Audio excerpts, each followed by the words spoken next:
यदि हजुरहरूको राइटिङमा थोरै मार्क्स आइराखेको छ भनेदेखि यो कुराहरूलाई ध्यानमा दिनु होला। फर्स्ट भनेको थाहा हुनु पर्यो हजुरहरूलाई राइटिङमा कुन कुन क्वेसन टाइप्सले मार्क्स क्यारी गर्छ।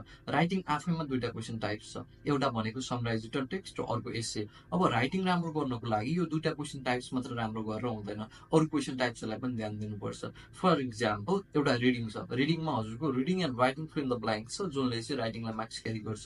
अब लिसनिङमा जाउँ, लिसनिङमा पनि तिनवटा क्वेसन टाइप्स छन् जुनले चाहिँ हजुरको राइटिङलाई मार्क्स क्यारी गर्छ।